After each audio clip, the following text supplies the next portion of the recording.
Okay,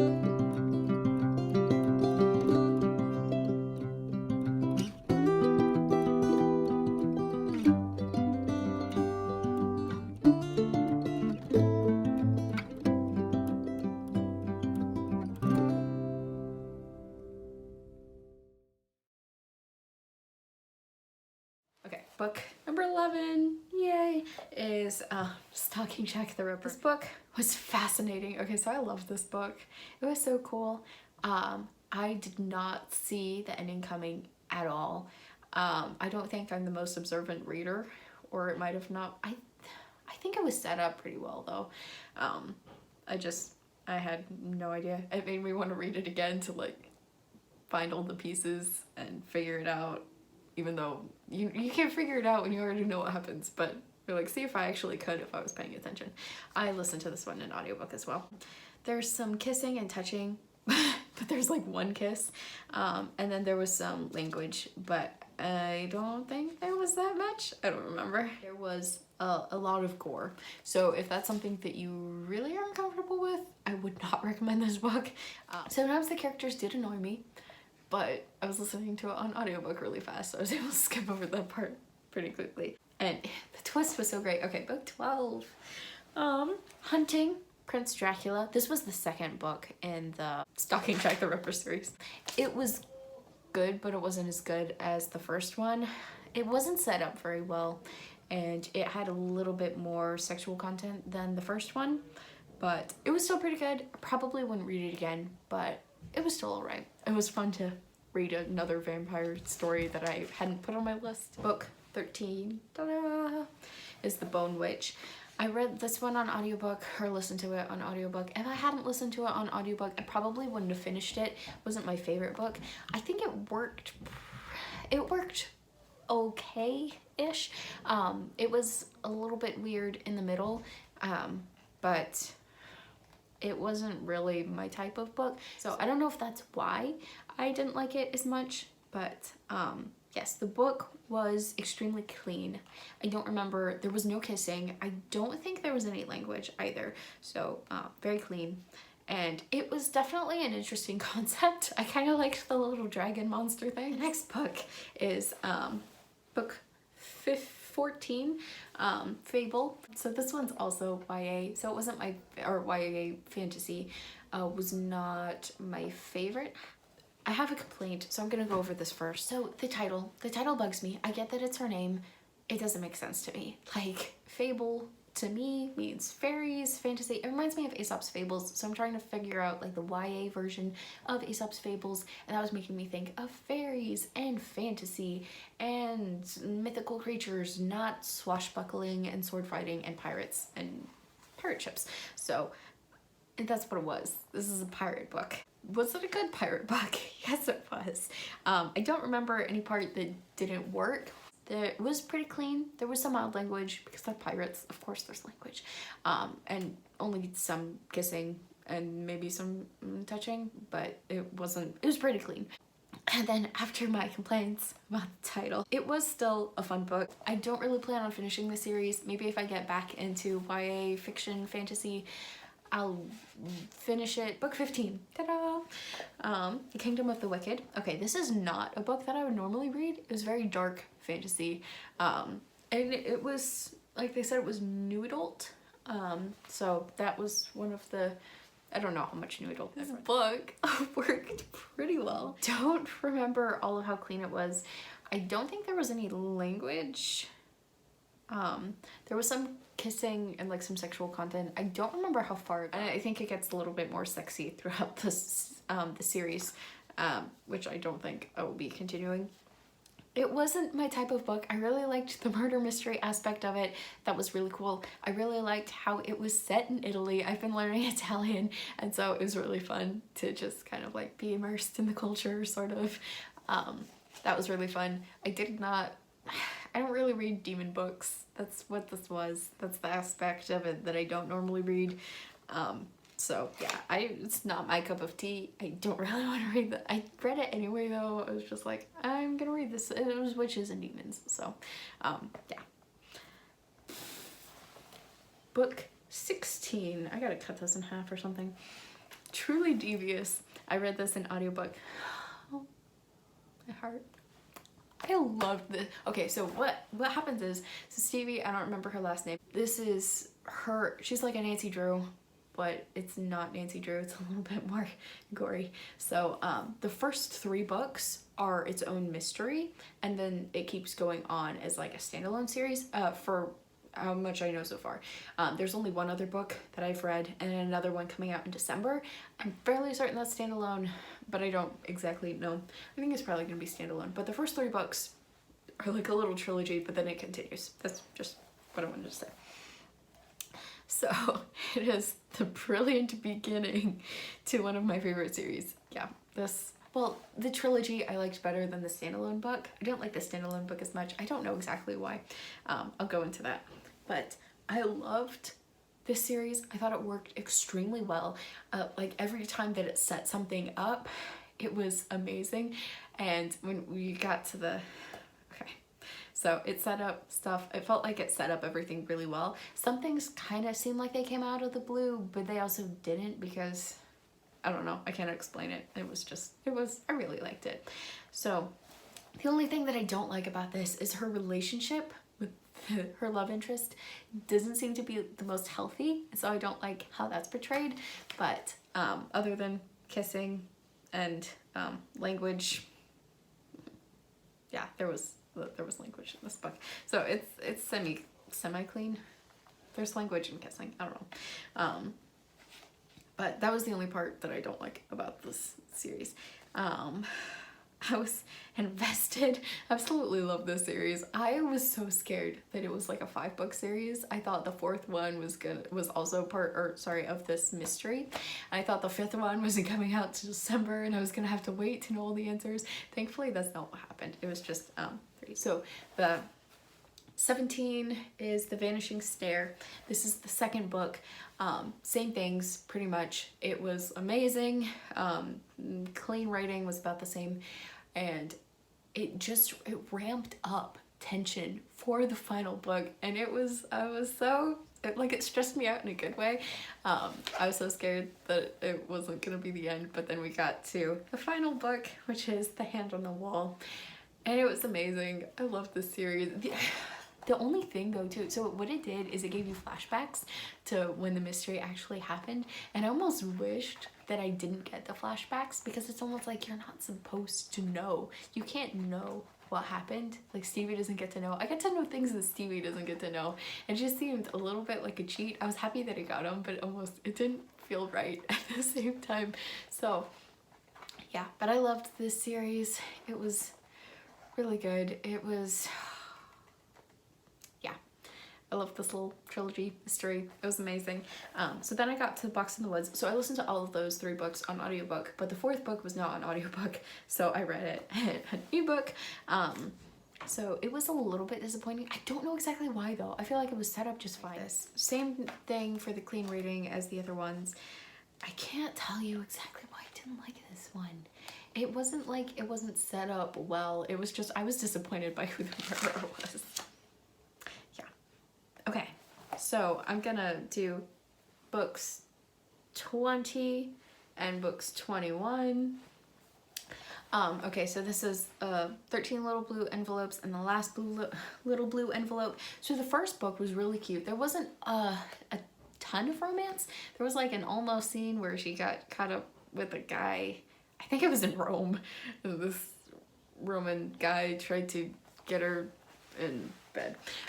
Yeah, but she ran away, so that was kind of fine. But yeah, and then she did meet a love interest, and they kissed a few times, but there wasn't, I don't think there was any language, so it was pretty clean.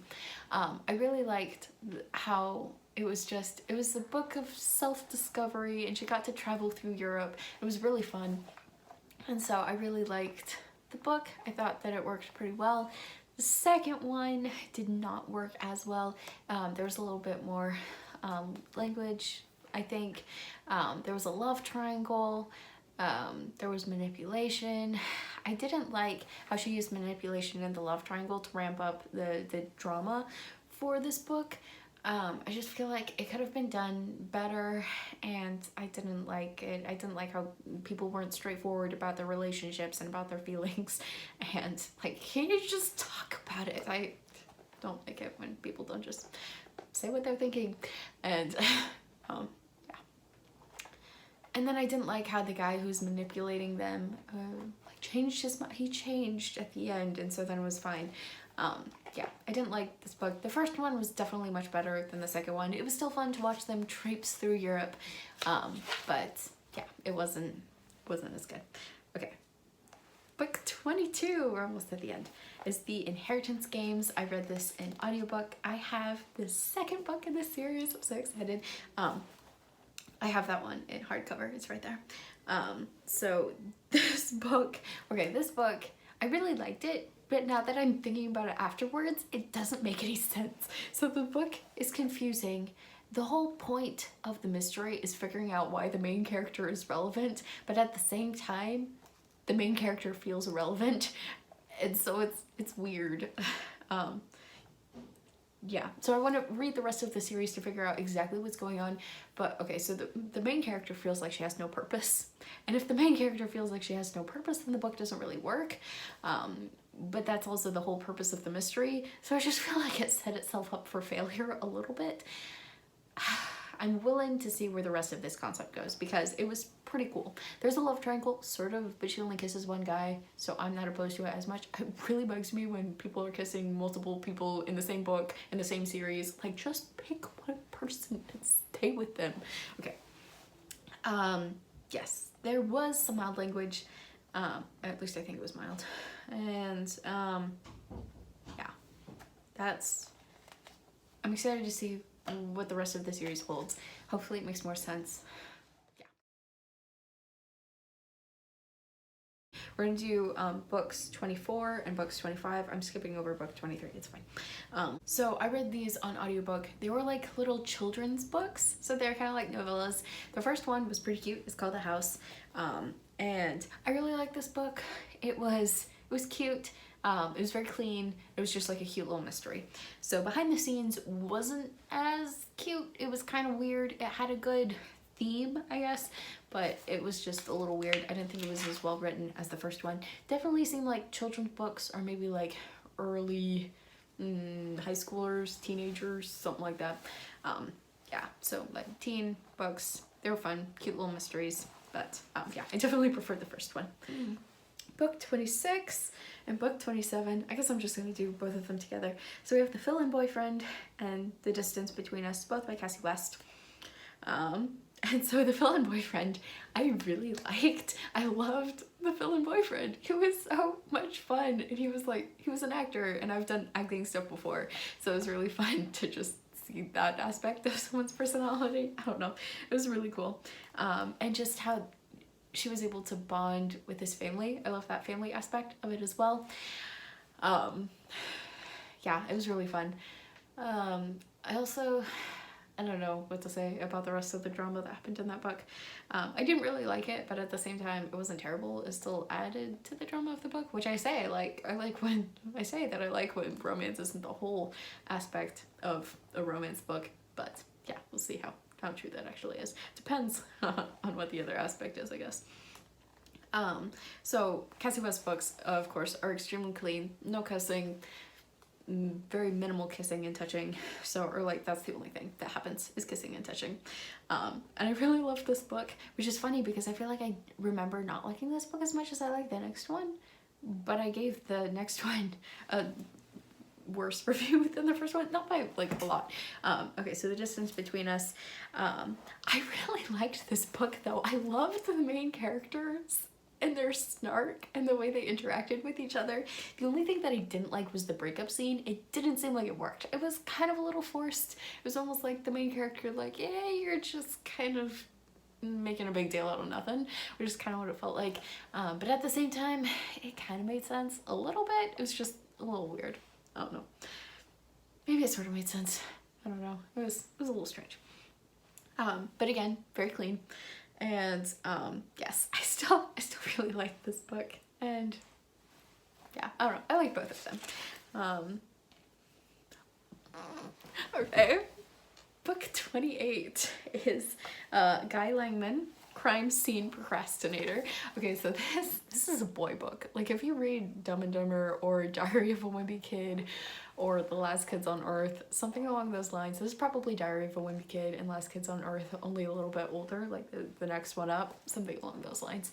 So it was like stupid and amazing at the same time. I have 3 brothers, so I loved this book. It just made me feel like it was close to my brothers, even though it was kind of ridiculous, I guess, stupid. I had a lot of fun with it, or reading it, listening to it, I guess. Listen to it on audiobook. The thing was, though, the Berk, I did it again, the book worked so well. Oh, that's what it is. I'm mixing book with worked. The book worked really well. It set up everything, and it had some really embarrassing moments to where the main character thought that he understood the clues and he got it all right. And they had this really embarrassing moment. It was so great though. So it wasn't a clean book. There was a lot of language. It's from the point of view of a teenage dude. It's, yeah. So you can kind of understand though. Yeah, it was really kind of funny to get into a guy's brain though. It was fun. I enjoyed this book. It made me feel like I was hanging out with my brothers, and I would love to share this book with them. I don't know how they would feel about it, but yeah, it was a ridiculous murder mystery. It wasn't even a murder mystery, it was just a mystery. It was great. All right, so now going back to book 23. So book 23 was actually the first in a series, and I ended up finishing the series as my last, almost finishing the series as my last books of March. So then we have Killer Instinct, this is the second one, and All In, which is the third one, and Bad Blood, which is the fourth one. So I listened to the first one on audiobook and it hooked me, and so then I found the rest at my library and I got them. So I'm gonna do like a series as a whole, because it was just amazing. So there are only a couple things. There's only one thing that I'm going to point out in the first one, and that was that there was a love triangle, or the first two. There was a love triangle, really bugged me. She kissed both of the guys. You already know how I feel about that. Yes, so there's touching and kissing throughout all of them. There was no cussing, so it was like pretty clean. So there's kissing and touching, there's romance, and then there's gore because they're murder mysteries. But all in all, these were actually pretty clean. Like, they were teenager books. Like, I think that teenagers could read them just fine. Okay, so it starts off brilliantly. What's amazing is they all have their own mystery that they solve within the book, but then there's a bigger mystery throughout the thing that's set up right from the very beginning, and it's just brilliant, and I love this series so much. Yes. Was there anything else? I love this series. Definitely recommend it. The Truly Devious series and the Natural series, highly recommend. Whoa. I love them. Definitely recommend them to teenagers and up. Yeah. Anyway, those were all the books that I read in March, 31 in all. And yes, I hope that you enjoyed this. It's been really fun to do this. I actually did it with someone else, and they also read 31 books this month. So yes, it's been a lot of fun. I've gotten a lot of reading in. I found my new favorite genre for the moment. Favorite genres, I guess, just murder mystery and contemporary romance. Yes, so thank you for watching. I hope that you check out some of these books. They have been amazing for me to read. Anyway, I'll see you guys later. Bye.